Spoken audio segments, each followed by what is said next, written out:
Our next speaker is Dr. Daniel Mahoney.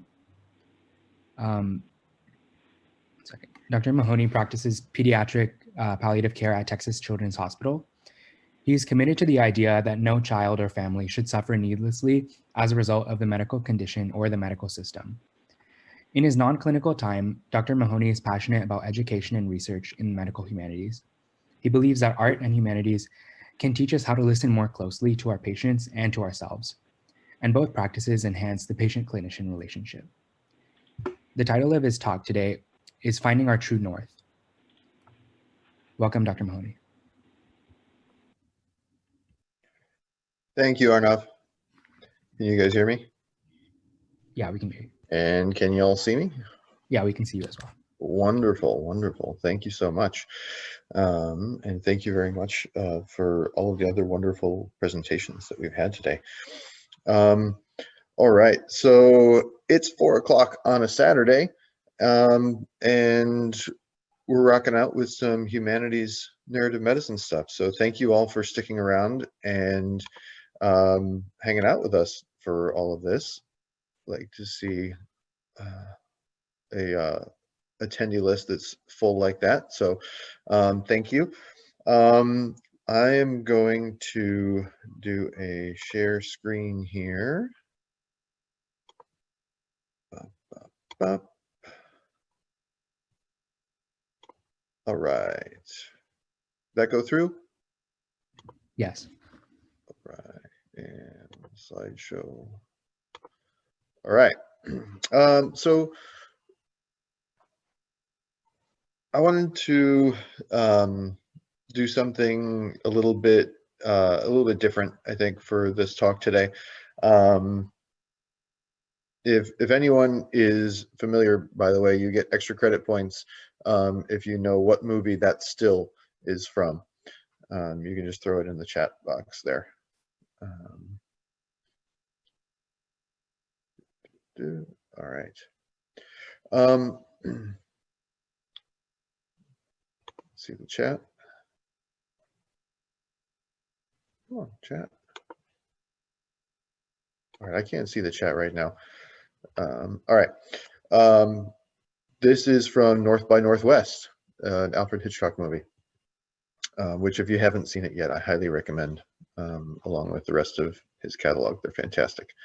All right, so I do pediatric palliative care at Texas Children's. I love narrative medicine, and I think that story is one of the most important ways that we sort of make our way through the world, both in life and at the end of life.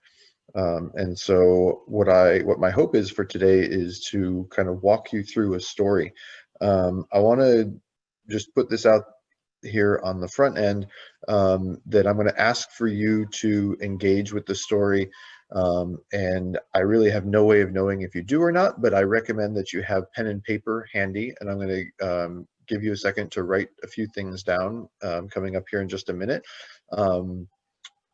But I think that it will be a powerful experience, and it may be an emotionally difficult experience.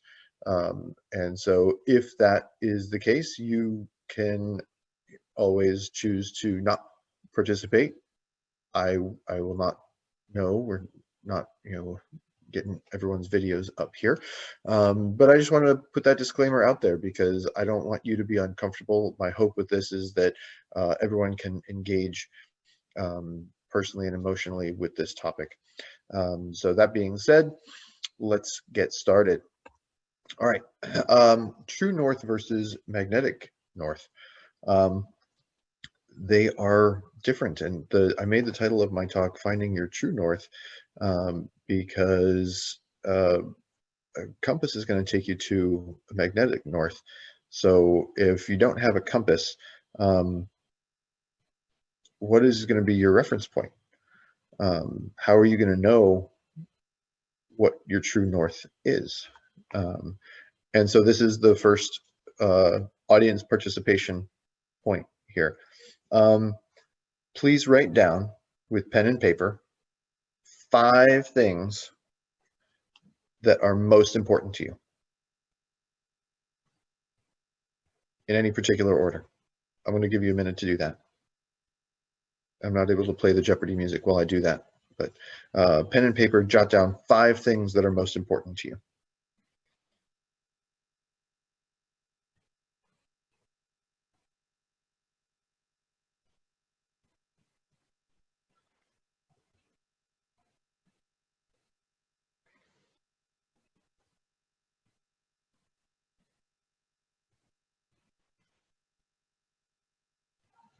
All right, 5 things that are most important to you.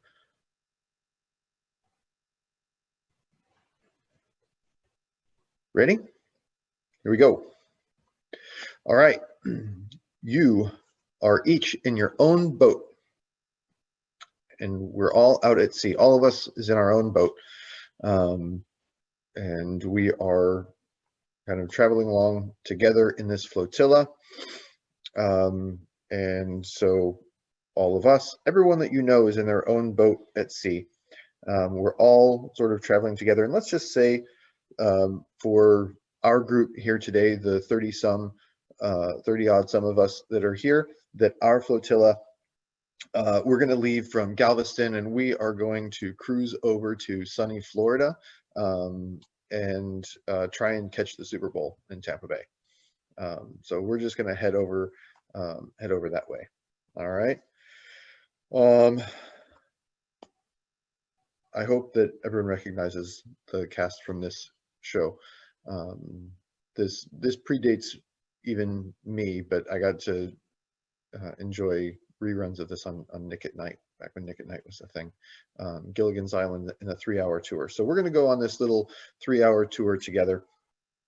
And part of the premise of this show, Gilligan's Island, was that things don't always go as planned.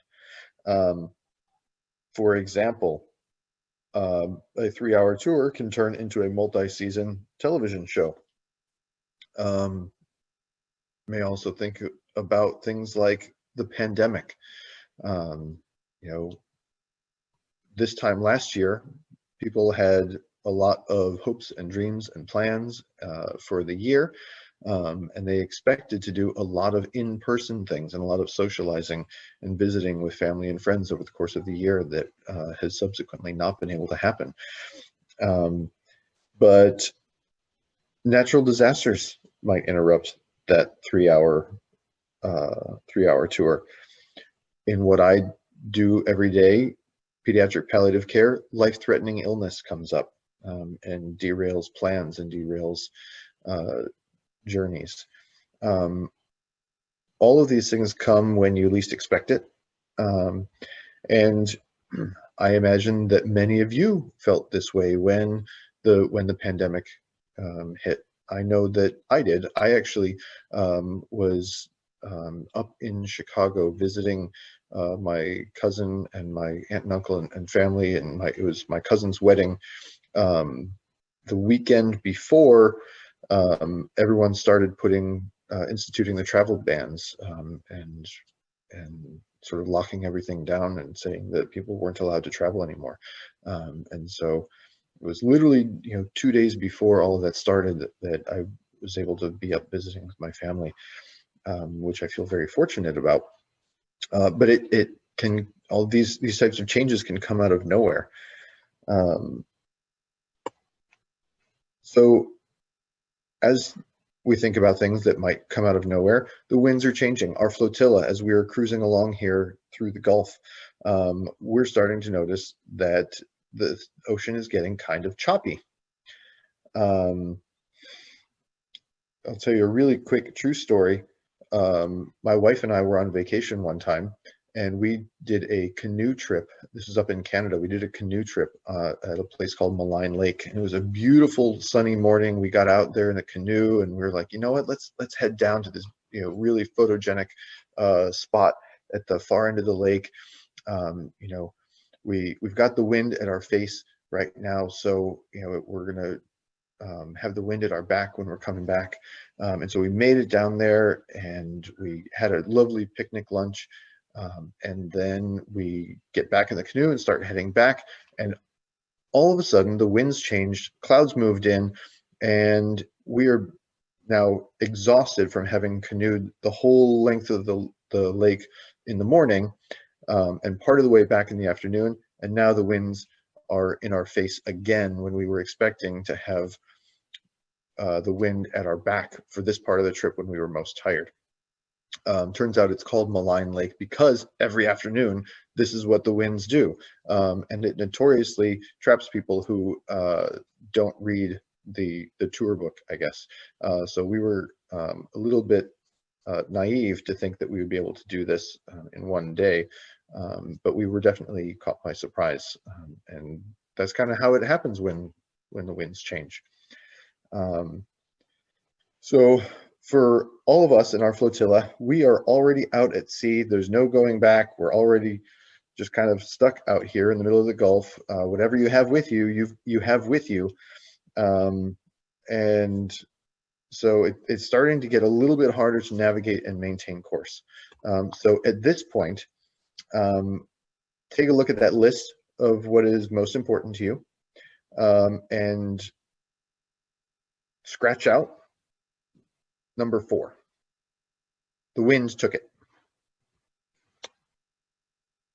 Nothing we can do. It's gone. Blew off the boat. It's in the middle of the Gulf. We can't go searching for it because the wind is too choppy, and we're just not able to, we won't be able to stick together in our group if we all go looking for these things that just blew off the boat. All right, so number 4, cross that off. Whew, okay, so choppy sea turned into something much bigger, much faster than we were anticipating. It's the Gulf of Mexico. What are you going to do? It's not even hurricane season, but this is a pretty bad one. So we realized this storm is going to be a lot more than we can handle, and that it's likely that maybe we might not even all make it. Some of our boats may capsize or fill with water. We definitely did not leave Galveston thinking that we were going to need to deal with a hurricane on our way to Florida. And so there's really nothing that we can do. We can't turn around at that point. All we have is to kind of keep on towards our destination to the very best that we can. And this is kind of how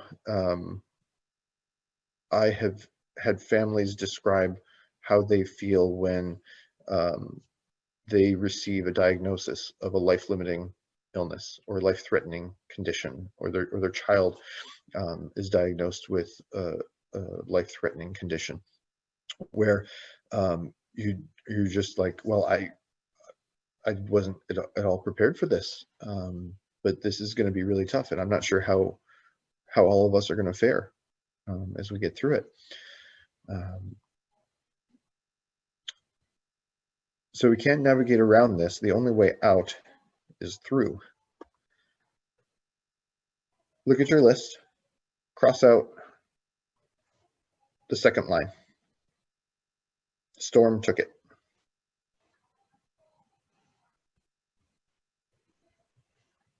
All right, just scratch that out. Should be left with 3 things on that list of what's most important to you. So maybe you're thinking at this point, I wish I had a bigger boat. Again, for I guess it's a classic film now, Jaws. This is a classic scene where he's coming to the realization of, oh man, I was not expecting this. This is going to be way tougher than we thought. Maybe you are thinking, why am I in a boat in the middle of the Gulf of Mexico? I don't even know how to sail. I personally don't know how to sail. I don't know why I got in this boat by myself. This is kind of ridiculous, but here we are. So we just kind of have to go with it. I think it's natural for families who are in a position where they find out that they or their a child or their child has a life-threatening illness or a relapse or something serious that happens, or even outside of that, I wish that I had had better pandemic preparation in some ways. I think people saw a lot of this with the pandemic toilet paper purchasing. People just rushing out and saying, I don't know what I need, but I think I'm going to need toilet paper. I don't know how long this is going to last. So we realized that, usually too late, that some type of preparation, any type of preparation, would probably have set us up for success a little bit better. But the problem is we don't know what that is in advance. We can't know what that is in advance. So here we go. We are right smack dab in the middle of this thing, and there is nothing more that we can do. Many of our boats are taking on water. And one thing that I will say from my own personal experience with a very sick family member, and from what I've seen in my experiences taking care of really sick children, is that there is nothing more that any of us can do than our best. All we can do is the very best with what we have, with whatever preparation we left with, whatever shape our boat is in. That's what we have to work with, and we just have to make it through the storm, navigating as best we can, trying to maintain our sense of direction to the best of our ability. There are some things that we have control over, but a lot of things that we don't.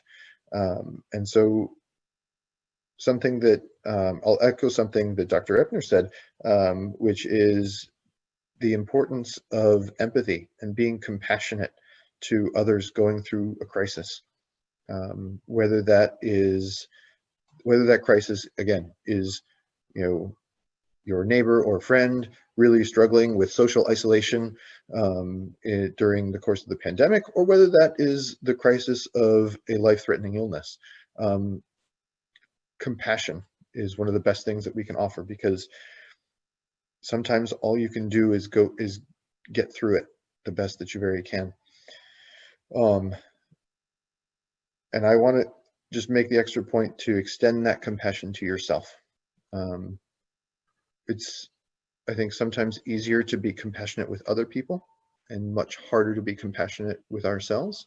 But it is truly, truly important that we be compassionate with ourselves, especially when we're the ones who are dealing with a crisis or a really difficult situation.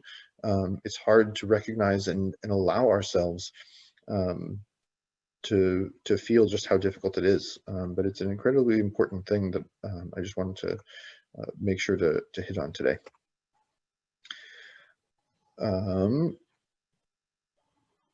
So we, you, me, families of children with life-limiting illness might not all make it. And this is painful.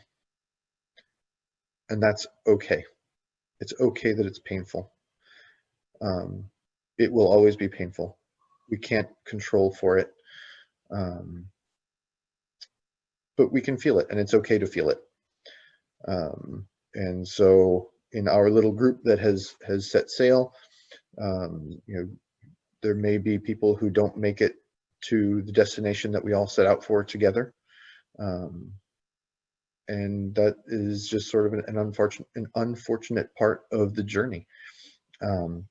But it's something that, again, I think it encourages us to be compassionate with one another and compassionate with ourselves. So at this point, I want you to take a look at that list. Cross off whatever was in line 5. All right. The sea took this one. So the storm, the wind, and the sea have all taken one of those 5 most important things. All right. After the storm, the end is in sight. We can see the horizon again. There's not just one mass of churning gray in the sky and in the sea. But to mix metaphors, I'll say that we aren't quite out of the woods yet. We're still afloat. You might not be able to see who else is still afloat, and where everybody else is, and how far apart we've been scattered in the course of our journey. But I have bad news.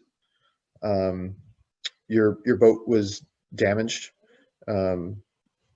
during the course of the storm, and there's a battery that short circuits and ignites a small fire. So have a look at that list and cross off number 1 on your list. Even though we're almost all the way through that really bad storm, something else came. And this time it was the fire.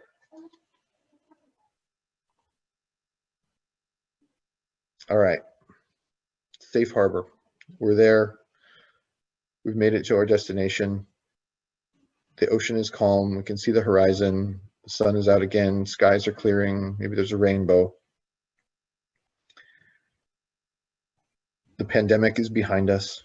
The life-limiting illness is behind us. And either someone that we know has died or was cured or is now living with a chronic illness. Have a look at your list of most important things. What's left? We can't control the wind, the sea, storms, or fire. Loss is a part of the journey, but I will say that we have control over our story of the journey. We have control over what goes on that list. We don't get to choose what comes off of it, what is taken off of it from us, or when, but we get to keep adding things to that list. So you may be left with one thing that is most important to you on that list, but you can keep adding to it. And I think that's one of the most important things for all of us in our stories, as we go through a life that inevitably will have a lot of difficulty.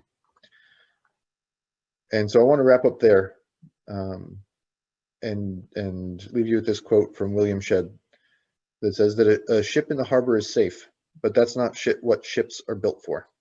So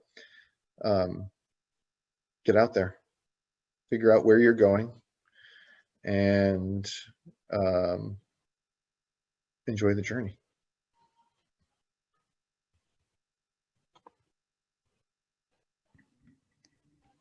Thank you so much, Dr. Mahoney, for reminding us that life can get kind of choppy and may not go always as planned, but like, I guess even through the pandemic or like life-threatening events, we kind of need to make it through like these storms in our lives to the best of our abilities, by embracing empathy and awareness.